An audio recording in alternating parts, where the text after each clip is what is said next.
Liberty Tamil நேயர்களுக்கு வணக்கம். 2026 திமுகவை வேரோடு அகற்றுவோம் என்ற எதிர்க்கட்சி தலைவரான எடப்பாடி பழனிசாமி அவர்கள் சொல்லியிருக்காங்க. இதை பற்றி மக்கள் என்ன நினைக்கிறாங்கன்றதை கேட்டு தெரிஞ்சுக்கலாம் வாங்க. அதுக்கு வாய்ப்பு சிறிதளவும் கிடையாது.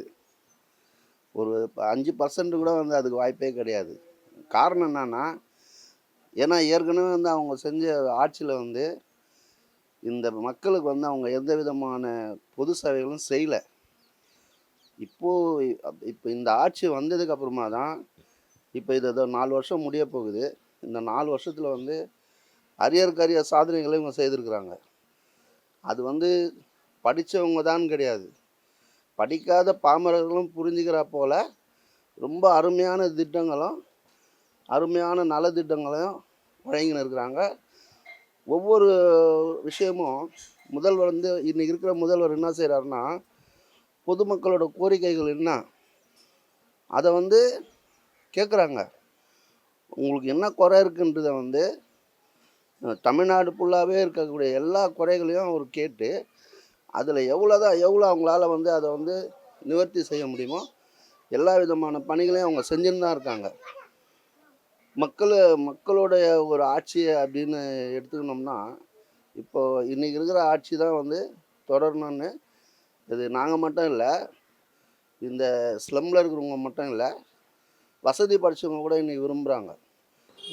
ஒரு பர்சன்ட் கூட வாய்ப்பு இல்லை. இப்போ அவருக்கு விஜய்னு ஒருத்தர் வந்துக்கிறாரு, அவரும் நிற்கிறாரு. மூணாம் பாகம் பிரியுது. இப்போ ஏடிஎம்குன்னு ஒன்று இருக்குமான்றதுனே தெரியாது.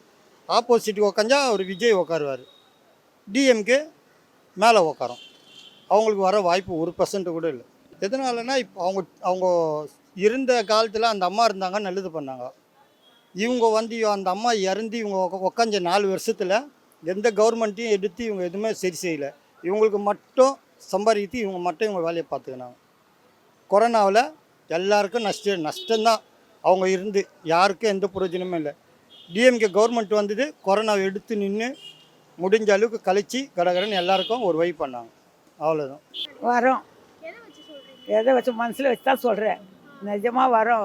அவர் வருவார், ஸ்டாலின் வருவார். எனக்கு ஒரு நிச்சயம். அதான் வந்தால் தான் நெல்லுதை செய்வார். இன்னொருத்தர் வந்தால் போட்டாப்பட்டி ஆகிடும். இவர் வந்தார்னா நெல்லுதை செய்வார்.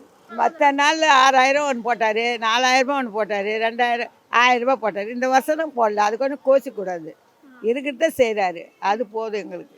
எடப்பாடியும் அதுக்கு முன்னே ஜெயலலிதா கட்சி தான்மா. நான் ஜெயலலிதா சேர்த்த பேர் ஸ்டாலின் தான்.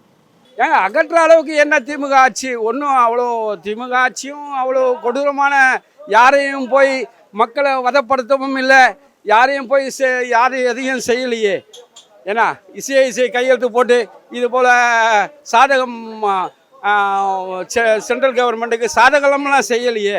ஏதோ ஓடுது, இதாவது சுமூகமாக போகிறது. அது மாதிரி ஒன்றும் கிடையாது. அது மாதிரி வாய்ப்பெலாம் எதுவுமே கிடையாது. அது ஃபுல்லாக டிஎம்க்கு தானே கம்ப்ளீட்டாக கவர் அப் பண்ணிட்டாங்க. இனிமேல் அவர் சும்மா பேசின்னு இருக்கணும். அவர் என்ன பண்ணார்? இனிமே பண்ணல. அவர் கொரோனா வந்தது எல்லாமே ஒரு நாள் எல்லாமே சரி பண்ண கண்ணார். எல்லாமே கம்பெனிக்கு மேலே நல்லது கம்ப்ளீட்டாக க்ளோஸ் பண்ணார்ல. எதுவுமே வேலைக்கு போகாத, எதுவுமே பண்ண முடியாதுன்னு. அவரால் தேர்தல் நின்று கழிச்சு ஒரு முதலமைச்சர் ஆனால் பரவாயில்ல. திடீர்னு முதலமைச்சர் ஆனார், அவள் தான். அதுக்கு அவர் என்ன தெரியாது, இதோ சொல்லி எடுக்கிறாரு. நல்லா சலுகைகளை எல்லாம் பண்ணுறாங்க, ஒன்றும் பிரச்சனை கிடையாது. எல்லாமே சிலம்பு ஏரியாக்கள் மாரி நல்லா கவர் அப் பண்ணுறாங்க, எல்லாம் கரெக்டாக பண்ணுறாங்க. அது இது தொல்லையே கிடையாது, கரெக்டாக பண்ணுறாங்க. அவர் என்ன பண்ண முடியும்? அவர் பயந்துனா பண்ணிங்கிறார், பேசுங்கிறாரு. இது வரப்போகிறது கிடையாது. அதுதான் அவசட்டு கிடையாது ஒரு டிஎம்கேக்கு. அது ஒன்று தான் இருந்தது, அதுவும் அவசட்டு. அது 3 பாகமாக ஆயிடுச்சு. 3 பாகம் எல்லாம் ஒன்றா சேர்ந்தால் தான் ஓரளவுக்கு இருப்பு இருக்கும். அது 3 பிரிஞ்சு போச்சு, எப்படி வர முடியும்? அதை பற்றியெல்லாம் ஒன்றும் நினைக்கல. நம்ம ஆட்சி தான் வரணும்னு இருக்கிறோம். நாங்கள் எங்கள் முக ஸ்டாலினி தான் வரணும். எங்களுக்கு எல்லாம் உதவி பண்ணுறவர் அவர் தான். ஊர் கட்டி கொடுக்க போகிறாங்க, எல்லாம் உதவி பண்ணுறாரு, எல்லாம் சலுகைலாம் கொடுக்குறாரு. அவர் தான் வரணும்னு நாங்கள் பார்க்குறோம். எல்லாம் பண்ணுறாரு. ஆட்சியில் கலைஞர் முக ஸ்டாலின் எல்லாம் பண்ணுறாங்க. எல்லாம் பண்ணுறாங்க. வீடு இங்கே கட்டி கொடுத்துருவாங்க, சொன்னாங்க. அப்புறம் தண்ணி பண்ணுறாங்க, காவாக்கு ரோண்டு பண்ணிட்டு நல்லா பண்ணுறாங்க. காவாக்குலாம் எல்லாம் உதவிலாம் பண்ணுறாங்க. சாப்பாடுலாம் போடுறாங்க. சாம்பார் சோறு புளி சோறு எல்லாம் போடுறாங்க, செய்கிறாங்க. நல்ல மாரியே செய்கிறாங்க. கலைஞர் ஆட்சி தான் எங்களுக்கு வேணும். நல்லா பண்ணுறாரு. மகளிர் உரிமை வந்து ரொம்ப எல்லாருக்கும் ஹெல்ப் பண்ணிக்கிறாரு. அதுக்காக ஒன்றும் கொடுப்படாது எல்லாம் என்னென்ன எதுவும் டக்கு டக்குன்னு எல்லாமே முடியுதாங்க. யாருக்கும் அது முக்கியம் முஸ்லீம் விட மகளிருக்கு மட்டும் நிறைய ஒரு இந்த தடவை வாய்ப்பே கிடையாது. இந்த இடத்துல ஹவுசிங் போர்டு உதயநிதி கட்டி கொடுக்குறேன்னு எல்லாருக்கும் சொல்லிட்டாரு. இந்த மாற்றம் எதுவுமே கிடையாது. இங்கே எது ஒன்றும் தப்பு நடக்கலை. எல்லாமே நல்லது செய்கிறாரு. எங்களுக்கு அக்குஸ் பாத்ரூம் வசதி இல்லை, அது பண்ணி கொடுத்தாங்க. இந்த பிள்ளைங்க விளையாடுறதுக்கு இடம் இல்லை, அது பண்ணி கொடுத்துருக்குறாங்க. இந்த தெரு கொஞ்சம் சுத்தமாக வச்சுருக்குறோம். எந்த பிரச்சனையும் இல்லை. போலீஸ் தொல்லை அந்த தொல்லை இந்த தொல்லையாக இல்லை. எடப்பாடி அவர்கள் பேசுகிறாருன்னா ஒரு ஆதங்கத்தில் அவர் பேசுகிறாரு. ஏன்னா அவங்கெல்லாம் எதுவுமே செய்ய முடியாத சில திட்டங்களை வந்து அவங்க நினச்சி கூட பார்க்க முடியாத திட்டங்களை வந்து இவங்க வந்து இதை செயல்படுத்தின்னு வராங்க. அதையும் வந்து வெற்றிகரமாக செயல்படுத்தின்னு வராங்க. ஒரு செயல்படுத்துறது ஒரு திட்டத்தை எடுத்துன்னு வருவாங்க, தொடங்குவாங்க. அந்த திட்டத்தை வந்து கொஞ்ச நாளில் கைவிட்டுருவாங்க. இவங்க செய்கிறது வந்து அது போல் இல்லை. மென்மேலும் என்னென்னலாம் வந்து இந்த வளர்ச்சிக்கு அந்த தமிழக மக்களோட வளர்ச்சிக்கு என்னென்னலாம் செய்ய முடியுமோ அதெல்லாம் ஒவ்வொரு விஷயமும் ஒவ்வொரு அமைச்சர்களும் சரி, மாமன்ற உறுப்பினர்களும் சரி, சட்டமன்ற உறுப்பினர்களும் சரி, அனைவருமே வந்து மிகவும் வந்து ரொம்ப நேர்த்தியோடவும் ரொம்ப சிரத்தையோடவும் நிறைய இது யோசித்து ஒவ்வொரு காரியங்களும் செய்துன்னு வராங்க. இப்போ பேருந்துன்னு எடுத்துக்கினா கூட இப்போ கூட அறிவிப்பு கொடுத்தாங்க. 3500 பேருந்துகள் புதுசாக வந்து இப்போ வந்து வாங்க போகிறோம் அப்படின்ட்டு முதல்வர் அறிவிப்பு கொடுத்தாரு. ஏன்னா இதெல்லாம் வந்து மக்களுக்கான திட்டங்கள், இதெல்லாம் மக்களுடைய தேவைகளுக்கான திட்டங்கள் இதெல்லாம். அதனால் வந்து ஒரு எதிர்கட்சியாக இருக்கிறவங்க வந்து அவங்க ஆளுங்கட்சியாக இருக்கும்போது அவங்க வந்து இந்த மக்களுக்கான திட்டங்களை எதுவுமே அவங்க செய்யலை. அவங்க தேர்தலில் கூட கொடுத்த அறிக்கைங்களை கூட வந்து வந்திருந்தால் கூட அதை நிறைவேற்றிருப்பாங்களான்றது சந்தேகம்தான். இப்போ நடக்கக்கூடிய ஆட்சி வந்து எனக்கு தெரிஞ்சு வந்து நான் வந்து ஓரளவுக்கு படிச்சிருக்கேன், ஒரு 10வது வரைக்கும் படிச்சிருக்கேன். நம்ம வரலாறில் படிச்சிருப்போம். அசோகருடைய காலத்தை வந்து பொற்கால ஆட்சின்னுவாங்க.